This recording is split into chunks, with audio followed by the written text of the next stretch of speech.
Boa noite, gente. Mais um vídeo. Dessa vez o vídeo é sobre a segunda geração do modernismo, a parte de poesia. O outro vídeo vai falar da parte de prosa. Como eu fiz da outra vez, a blusa em referência, o símbolo da Mulher Maravilha, porque a gente vai falar de Cecília Meirelles, que, assim, dentre todos, é a primeira a aparecer nos livros didáticos. A gente não estuda nenhuma mulher escritora até então, já que a Anitta e a Tarsila são pintoras da primeira geração. Então ela é a primeira mulher a figurar nos livros didáticos de escola, então isso mede tamanha força que ela tem. Para falar de segunda geração, de primazia começar pelo Drummond, o Carlos Drummond de Andrade, já que ele marca para muitos teóricos o fim dessa segunda geração. Essa segunda geração poesia, ela é tida como a fase de ouro da nossa literatura pela quantidade, não só quantidade de textos, mas quantidade do que os livros chamam de mestres da literatura. Nós estamos falando de Carlos Drummond de Andrade, Cecília Meirelles, Vinícius de Moraes e vários outros que a gente vai ver aqui no vídeo. O contexto histórico, só para a gente assim, elucidar, nós já estamos em Getúlio Vargas, nós tivemos a famosa quebra da Bolsa de Valores, que também aí os livros tratam isso de jeitos diferentes, e o que nos envolve mais é o samba como patrimônio cultural, apesar de já estarmos quase em uma época de censura. Então, tudo isso vai aparecer nos textos. Cada escritor vai puxar para um tipo, já que agora a gente tem a liberdade quase que total nos textos, porém apresentados diferentes. Como assim? A primeira geração, ela foi a geração da ruptura. Então, é aquela sensação de novidade, aquela sensação de medir até onde eu posso ir e perceber que não há limite. Esse perceber que não há limite é que faz a cabeça de Oswald flutuar completamente. Então, ele é o que mais rompe a linguagem, é aquele que vai testa de ferro, é aquele que vai puxando mesmo o cordão da primeira geração. Então, você tem vários níveis de ruptura dentro da temática e dentro da linguagem. Agora, a gente está falando de escritores do campo da poesia que já vem num período de afirmação. Eles não têm mais a necessidade de romper, eles não têm mais necessidade de testar o canal com o público, com o leitor. Eles vêm com caráter de afirmação. Então, eles vêm afirmar o lugar da literatura dentro desse contexto histórico. Então, a gente passa a ter um texto mais equilibrado. A gente passa a ter pessoas explorando mais a sua capacidade mesmo de escrita, o que eu quero escrever de verdade e do jeito que eu quero escrever. Eu não preciso mais me preocupar a alinhar o meu talento com a vontade de romper com o tradicional. Já fizeram isso antes de mim. Agora, o que eu quero é uma reafirmação. Então, a gente tem textos mais equilibrados, ou não, porque a gente tem um Drummond aí, tá aí equilibrado, fica um pouco complicado. Começando pelo Drummond, não tem como falar de Drummond e não falar do poema de 7 vases, porque é o que resume ele. A primeira estrofe, ele coloca assim: quando nasci, um anjo torto, desses que vivem na sombra, disse: vai, Carlos, ser gauche na vida. Então, ele pega uma parte não no sentido de cópia, mas ele vem também assim muito com aquela ideia do Manuel Bandeira da autocrítica, Então, assim, a gente vê esse emparelhamento. Quando ele fala um anjo torto, já não é o melhor anjo, Já foi designado para ele um anjo da guarda meia boca, aquele que sobrou foi enviado para ele. É isso que ele está querendo dizer. E desses que vivem na sombra. Então, olha como ele deixa, assim, entre parênteses, a ideia de é um anjo ou é um demônio. Tipo, dá tanta coisa errada para ele que isso aqui que está comigo é um anjo mesmo? Ele se questiona, né? Então vive na sombra, disse, vai Carlos ser gauche na vida, terminando a estrofe.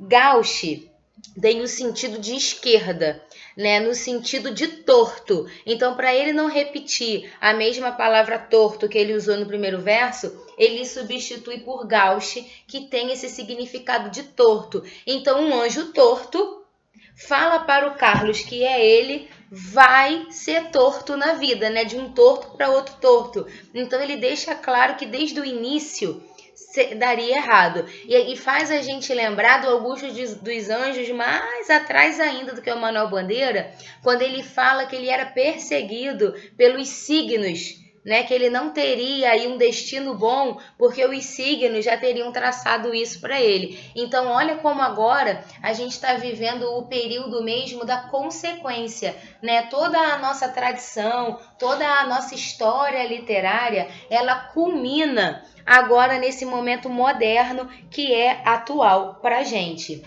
Uma outra figura, depois eu volto no Drummond, nessa pra gente tentar fazer uma ordem, quer dizer que já tá bagunçado, né? Porque vai e volta, mas tudo bem. É falar de Murilo Mendes. Murilo Mendes, por que geralmente ele vem primeiro? Porque ele era fã do Oswald. Então ele, apesar de estar, né, de figurar na segunda geração poesia, a gente ainda vê esse traço amalucado do Oswald, porque ele mantém principalmente a paródia. Então ele tem uma bem interessante que se chama Canção do Exílio, que é o mesmo título do Gonçalves Dias, do romantismo nacionalista, também primeira geração, né? Ele pega o mesmo título e ele vai fazer uma paródia desse poema tão popular que até o Jô Soares já fez uma paródia dele, né? Ele, assim, acho que é o poema mais parodiado que a gente tem na nossa literatura.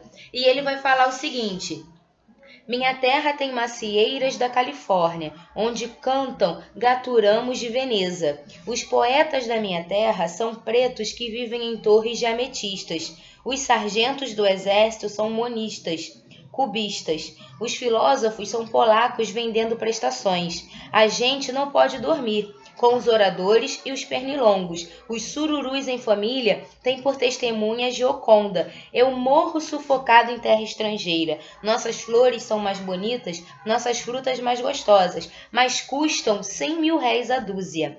Ai, quem me dera chupar uma carambola de verdade e ouvir um sabiá com certidão de idade. Então ele meio que corrige aquela canção do exílio do Gonçalves Dias, né? Ele traz para uma realidade atual da época dele lá, atual para ele, do que acontecia no Brasil, e tentando mostrar ainda a ideia de cópia, né? A ideia de que o brasileiro tem esse costume de copiar.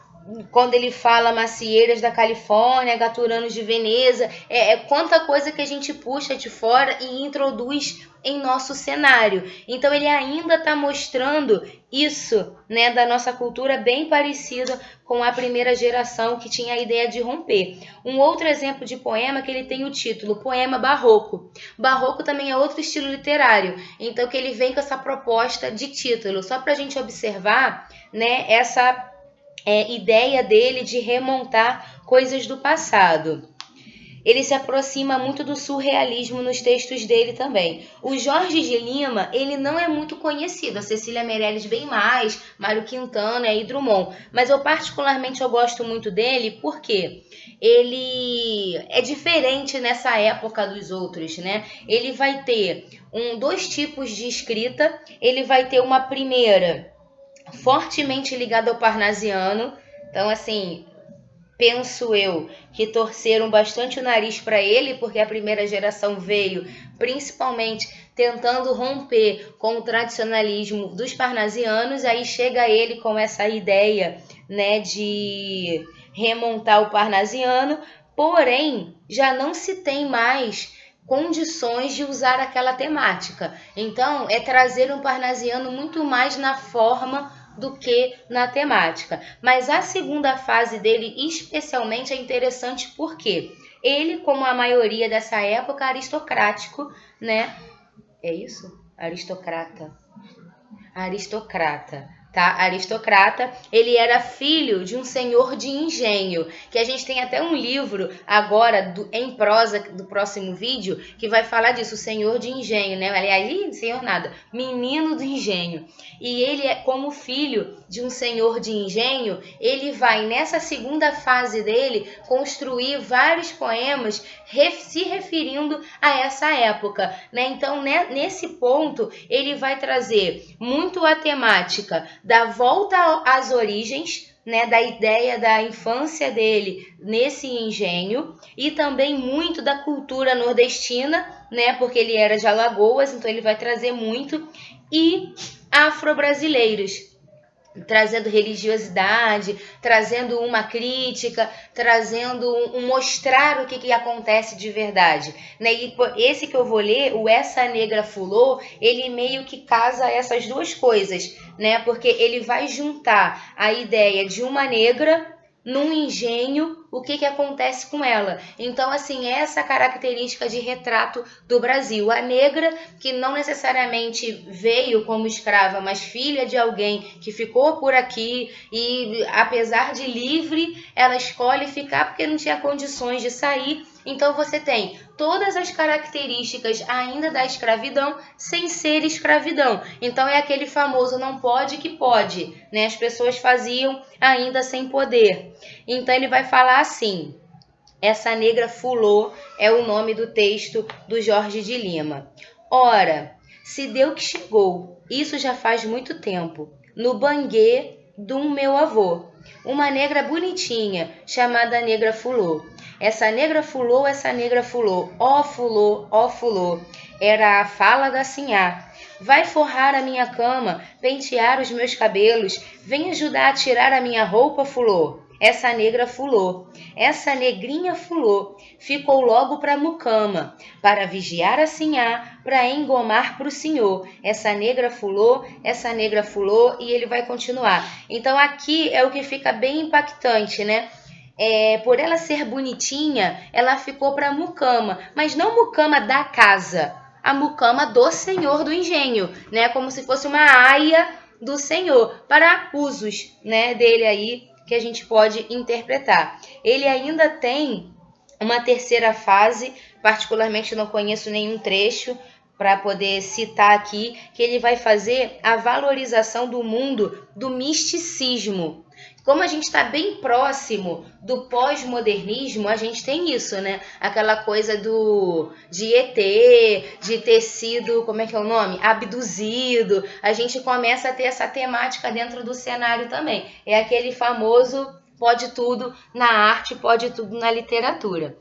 Pós esse Jorge de Lima, falar um pouquinho da Cecília Meirelles. Até então, a gente também tem poucos cariocas nesse cenário modernista, e a Cecília Meirelles, ela é nascida no Rio de Janeiro, né? Ela fica órfã de pai e mãe muito cedo, então acredito que devido a isso ela tem uma maturidade literária muito grande. Se a gente olha os textos dela, a gente percebe que ela era muito jovem quando começou a escrever, e ela escreve coisas do tipo, né? Esse aqui, Canção, um muito conhecido dela é o Retrato. Eu não tinha esse rosto de hoje, assim calmo, assim triste, assim magro, nem estes olhos tão vazios, nem o lábio amargo. Esse dela é bem famoso, que vai mostrando a passagem do tempo mesmo, o envelhecimento físico e psicológico da pessoa, como a pessoa vai mudando. Mas tem esse Canção, para explicar a característica dela vai ser mais fácil. Ela fala assim: pus o meu sonho num navio, e o navio em cima do mar. Olha a construção imagética que ela vai trabalhando. Depois, abri o mar com as mãos, para o meu sonho naufragar. Então, o que ela quis fazer, ela já sabia que não ia dar certo, mas o desejo estava ali. Minhas mãos ainda estão molhadas, do azul das ondas entreabertas, e a cor que escorre de meus dedos colore as areias desertas. O vento vem vindo de longe, a noite se curva de frio, debaixo da água vai morrendo o meu sonho, dentro de um navio. Chorarei quanto for preciso para fazer com que o mar cresça e o meu navio chegue ao fundo e o meu sonho desapareça. Depois tudo estará perfeito, praia lisa, águas ordenadas, meus olhos secos como pedras e as minhas 2 mãos quebradas. Porque o que era a mulher na nossa sociedade? Engole o choro, pega seu sonho e guarda na mochila, porque você não pode fazer. E na época dela, que a gente está falando aí de 30, ficava por aí mesmo. A gente vai lá e insiste hoje, mas ela ficava por isso mesmo. E ela termina assim, ó, como poeta, e não existia computador, ela termina assim: e as minhas 2 mãos quebradas.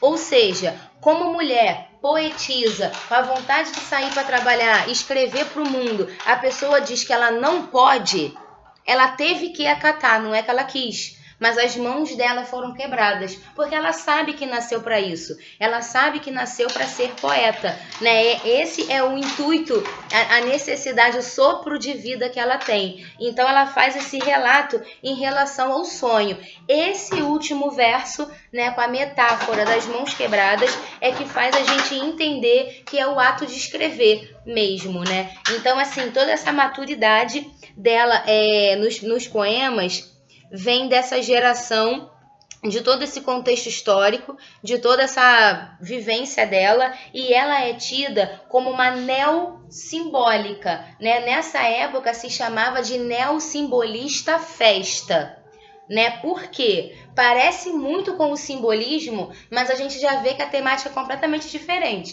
Mas olha como trabalha as imagens, falou de onda, a onda faz a gente lembrar da espuma quando ela bate na areia da praia, que é branca. Então vem toda aquela característica do simbolismo da sublimação, vem toda aquela característica da sugestão, ela sugere que a gente pense. Então, na verdade, tudo isso que eu analisei dela ser poeta e das mãos quebradas, de repente não é nada disso. Porque o ato de trabalho, a função de trabalho... Olha, gente, a Michone. Oi, amor. Oi, amor. O ato de trabalho dela, de repente ela não está querendo dizer nada disso. Porque ela tem essa veia simbólica também.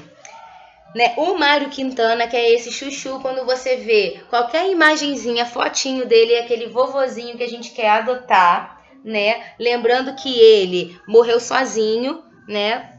Enfim, abandonadinho. Ele nasceu no Rio Grande do Sul, então a gente tem mais aí um território desse Brasil plural, que toda a galera da primeira geração quis apresentar, realmente aparecendo, né? Essa sacudida da primeira geração realmente surge efeito. E ele lança um tipo de texto que hoje é muito comum, principalmente por causa da internet, que a gente exige sempre textos que sejam rápidos, né? Ninguém curte um textão, a gente escolhe o textão que a gente vai ler, mas quando é curtinho, quando é um meme, a gente tudo bem ler, que são os quintanares. E a gente tem quintanares de 1 linha, de 2 linhas, ou até um pouquinho maior, né? Também esqueci o outro nome. Epigramas, né? Quintanares em relação a Mário Quintana, mas esse tipo de texto também pode ser chamado de epigramas, tá? Então eu vou ler assim os que eu gosto dos quintanares. Eu gosto muito desse, O Pior. O pior dos problemas da gente é que ninguém tem nada com isso. Olha, que engraçadinho, né? Ninguém tem nada com isso, realmente. Tem o Biografia, eu também gosto muito. Era um grande nome, ora que dúvida, uma verdadeira glória. Um dia adoeceu, morreu, virou rua, e continuaram a pisar em cima dele. Bem atual, né? Bem real. E o poeminha do Contra, que assim, já vi rodar muito Facebook e internets afins, né? Quando ele fala assim: todos esses que aqui estão atravancando o meu caminho, eles passarão. Eu, passarinho. Então ele usa passarinho, que é um substantivo concreto, um substantivo comum.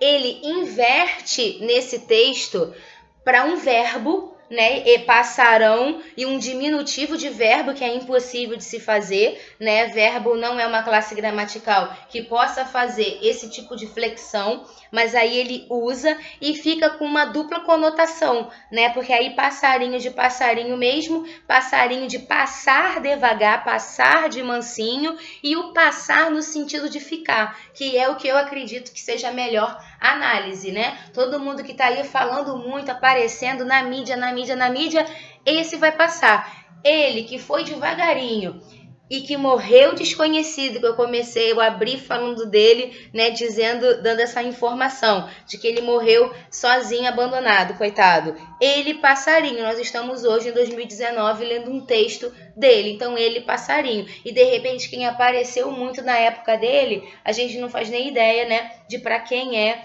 essa crítica. Carlos Drummond de Andrade nasceu em Itabira, Minas Gerais, né? É legal falar os estados para a gente perceber esse pluralismo mesmo, né? Como assim, várias vozes que a gente começa a perceber. Ele teve uma filha que faleceu de câncer, então ele vai ter um certo pessimismo com a vida também. Abri o vídeo lendo o de 7 fases, né? Que ele diz isso, que um anjo torto. Então remete muito a isso, aos sofrimentos. Foi uma vida meio que sofrida. Eu vou ler o Quadrilha, porque é muito famoso, com certeza vocês já escutaram, leram em alguma prova, enfim, em algum lugar, e não faziam ideia que era do Drummond. Esse texto eu acho engraçado, porque é comum eu trabalhar ele com o fundamental. E ele é tão bobo, mas as crianças sempre olham para mim e falam assim, não entendi nada. Né? Por que é difícil de entender? Porque ele trata do cotidiano, isso assim, o Drummond, ele trata do cotidiano, só que ele trata do cotidiano de uma maneira super diferente, chegando quase ao rebuscado, né? Então ele pega todas aquelas características da primeira geração de romper, de fazer o diferente, de trabalhar novas coisas, de trabalhar novas temáticas e faz o jeito dele, né? Mas assim, isso funciona. Então, por exemplo, quando ele escreve o Quadrilha, para vocês terem uma ideia, que vocês não estão com o texto aí na mão, não tem praticamente vírgula nenhuma. O texto ele vai direto, até ponto final também não tem. E é um poema de versos muito longos, então parece muito uma narração. E parece um pouco do Manuel Bandeira, né, que já fazia isso na primeira geração. Então você tem essa característica da velocidade, retirando a pontuação, e não só pela velocidade, mas agora é muito também na questão do estilo, né? Escrever sem pontuação hoje, aqui para a época, era ser moderno. Então todo mundo queria estar dentro dessa modernidade. Então ele fala assim, Quadrilha, 4 pessoinhas, 4 personagens vão aparecer. João amava Teresa, que amava Raimundo, que amava Maria, que amava Joaquim, que amava Lili, que não amava ninguém. João foi para os Estados Unidos, Teresa para o convento. Raimundo morreu de desastre. Maria ficou para tia. Joaquim suicidou-se e Lili casou com J. Pinto Fernandes, que não tinha entrado na história. Bem isso. Bem Drummond, termina assim, quase que no nada, né? Então, quando ele cita esse J, né, tipo, sem o primeiro nome, não tem o primeiro nome, Pinto Fernandes, que não tinha entrado na história. Gente, isso é a vida, né? Quando a gente está na infância, a gente tem aquele círculo de amigos que se modifica na adolescência, alguns seguem com a gente, outros não, e tem pessoas como eu que mudaram completamente de amigos, que já não tem contato com aqueles e que apareceram outras pessoas, e as pessoas diferentes sempre aparecem, né? A vida não é essa forma. Então ele começa na forma, fulano que gostava de fulano, que gostava de fulano, que gostava de fulano, e que no final nada dá certo. Não importa o que a gente fez, ou não importa o que a gente era no passado. O negócio é o daqui para frente sempre. Então é sempre retrato de cotidiano. Ele também fez uma bastante parodiada e usada até hoje, que é o No Meio do Caminho. A famosa pedra no meio do caminho, né? No meio do caminho tinha uma pedra. Tinha uma pedra, no meio do caminho tinha uma pedra. No meio do caminho tinha uma pedra. Nunca me esquecerei desse acontecimento na vida de minhas retinas tão fatigadas. Nunca me esquecerei que no meio do caminho tinha uma pedra. Tinha uma pedra no meio do caminho. No meio do caminho tinha uma pedra. Tem que ler chato assim mesmo, sem tentar respeitar ordem nenhuma, porque dar topada na rua numa pedra nunca é legal. Então a ideia do poema é incomodar, né? Ele usa a metáfora do problema da nossa vida com o fato de ter uma pedra no meio do caminho, que aí pode ser uma pessoa, um problema, uma doença, enfim, né? Então, o cotidiano novamente. Mãos dadas, ele vai remeter ao tema comum dos modernistas, que é reclamar, que é tentar acusar o tradicionalismo que ainda é vigente, que a gente ainda tem algumas pessoas tentando fomentar ele. E também ao contexto histórico, esse iniciozinho de ditadura cultural, essa série de proibições que a gente consegue analisar no lado da história. Então ele fala assim, Mãos Dadas é o nome do poema. Não serei o poeta de um mundo caduco. Também não serei... Vou ler de novo porque fui completamente fã agora, né? Vamos lá. Não serei o poeta de um mundo caduco. Também não cantarei o mundo futuro. Estou preso à vida e olho meus companheiros. Não serei o cantor de uma mulher, de uma história. Não direi suspiros ao anoitecer, a paisagem vista da janela. Não distribuirei entorpecentes ou cartas de suicida. Não fugirei para ilhas, nem serei raptado por serafins. O tempo é minha matéria, o tempo presente, os homens presentes. Então aqui ele faz o registro, né? Ele assina que ele é o poeta do agora, né? Ele quer dar conta do que acontece agora, né? Que é o que ele faz no José, que é um dos meus textos assim de coração que eu amo, né? Esse José que transparece essa característica reflexiva do Drummond, né? Esse poema cheio de interrogações, mostrando o quanto ele era reflexivo, o quanto ele queria pensar essa quase vontade filosófica que ele tinha, né? De refletir e de proporcionar que o outro pense também. Ele faz esse convite de vamos pensar a vida, né? Olha como é simples e às vezes é a gente que complica. Tem uma pedra, tem um J. Pinto Fernandes que vai aparecer, é isso que ele está mostrando. Só que ele escreve bem, né? Não é um comum, escrito de forma comum. O José, ele fala assim, e agora, José? A festa acabou, a luz apagou, o povo sumiu, a noite esfriou, e agora, José? E agora você, olha como é que ele vai provocar a gente.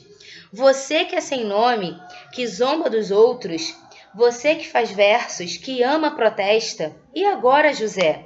Está sem mulher, está sem discurso, está sem carinho, já não pode beber, já não pode fumar, cuspir já não pode. A noite esfriou, o dia não veio, o bonde não veio, o riso não veio. Não veio a utopia, e tudo acabou, e tudo fugiu, e tudo mofou. E agora, José?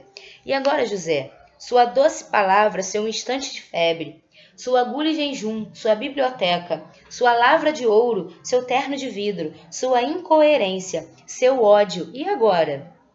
Com a chave na mão, quer abrir a porta. Não existe porta. Quer morrer no mar, mas o mar secou. Quer ir para Minas.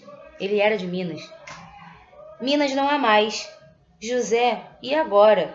Se você gritasse, se você gemesse, se você tocasse a valsa vianense, se você dormisse, se você cantasse, melhor, se você cansasse, se você morresse, mas você não morre. Você é duro, José.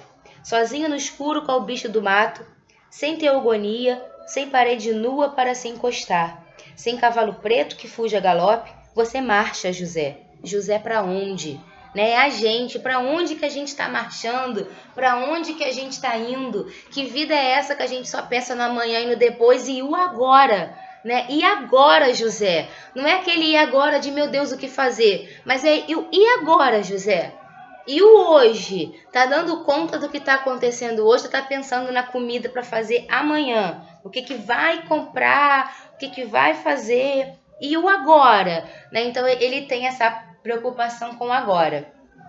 Para fechar esse bloco segunda geração poesia, Vinícius de Moraes, né? Um personagem aí da Bossa Nova, um cara com características assim múltiplas, percebe-se, né? Ele vai de soneto ao estilo parnasiano, perpassando por Camões, até músicas com Chico Buarque, né? Então, assim, versatilidade, diversidade, pluralidade, tudo isso que com conotações de múltiplo a gente consegue encaixar o Vinícius. Ele tem duas fases, né? A primeira fase, ele aborda um amor transcendente e espiritualizado, né? Não é que não agrade, mas assim, os poemas marcados até hoje estão muito centrados na segunda fase, né? Que ele aproxima mais o mundo material e concreto, né? Ele faz mais isso. Esse amor espiritualizado da fase anterior passa a ser um amor carnal. Então essa mulher, para quem ele vai falar nos sonetos, ela vai ser diferente, ela vai mudar. A gente percebe essa mudança da forma de idealizar essa mulher da primeira fase para a segunda. Então, com treino, ao ler os sonetos do Vinícius, né, que foi um livro da UERJ do ano passado, então, assim, um poeta, um escritor que aparece muito nesse cenário de concursos ainda, a gente consegue traçar um pouco esse perfil, essa diferença das fases na vida dele, né? Ele tem trechos também diferentes, como a Rosa de Hiroshima, Operário em Construção. Então, toda essa temática também amorosa que ele traz na poesia dele, ele também abre espaço para conceitos, né? Para falar de atualidades como o Drummond e para falar de anseios humanos mesmo. Esse do poeta em construção, do operário em construção, já passou aí em bastante concursos, assim, é um texto recorrente. Um trecho só, porque ele é gigante, é um que ele fala assim, ó: era ele que erguia as casas, onde antes só havia chão. Como um pássaro sem asas, ele subia com as casas, que lhe brotavam da mão. Mas tudo desconhecia de sua grande missão. Não sabia, por exemplo, que a casa de um homem é um templo sem religião. Como tampouco sabia que a casa que ele fazia, sendo a sua liberdade, era a sua escravidão. De fato, como podia um operário em construção compreender por que um tijolo valia mais do que um pão? Tijolo ele empilhava com pá, cimento e esquadria. Quanto ao pão, ele comia. Mas fosse comer tijolo, e assim o operário ia, com suor e com cimento, erguendo uma casa aqui, adiante um apartamento, além uma igreja à frente, um quartel e uma prisão. Prisão de que sofreria, não fosse eventualmente um operário em construção. Mas ele desconhecia esse fato extraordinário, que o operário faz a coisa e a coisa faz o operário. De forma que, certo dia, à mesa, ao cortar o pão, o operário foi tomado de uma súbita emoção. Ao constatar assombrado que tudo naquela mesa, garrafa, prato, facão, era ele quem o fazia. Ele, um humilde operário, um operário em construção. Olhou em torno, gamela, banco, enxerga, caldeirão, vidro, parede, janela, casa, cidade, nação. Tudo o que existia, era ele quem o fazia. Ele, um humilde operário, um operário que sabia exercer a profissão. Ah, homens de pensamento, não sabereis Nunca o quanto aquele humilde operário soube naquele momento, naquela casa vazia, que ele mesmo levantara, um mundo novo nascia, de que sequer suspeitava. O operário emocionado olhou a sua própria mão, sua rude mão de operário em construção. As rugas, os calos, né? Toda a vida sofrida que ele vai falar. E esse operário, a gente vai percebendo que está escrito no singular, né? O operário em construção. E conforme a gente vai lendo, é para todos os trabalhadores, né? Tá escrito no singular, mas é operário de uma maneira geral. E essa forma de generalizar também é uma forma de crítica, né? Quando a gente passa por uma obra, a gente muito mal enxerga CPFs, né? Mas a gente não enxerga a vida de cada um, a pessoa humana que está ali por trás daquele trabalho tão sofrido, né? Então você tem assim casas maravilhosas, luxuosas, apartamentos e lugares, prédios empresariais, e essas pessoas constroem, às vezes não tem nem acesso de entrar, né? A pessoa que constrói uma casa, às vezes nem tem casa para morar. Então o operário no singular, ele também traz essa crítica do quanto essas pessoas, elas estão invisíveis na sociedade. Finalizando o nosso vídeo de segunda geração, poesia, longo porque lendo os textos fica grande mesmo. O próximo é sobre as prosas.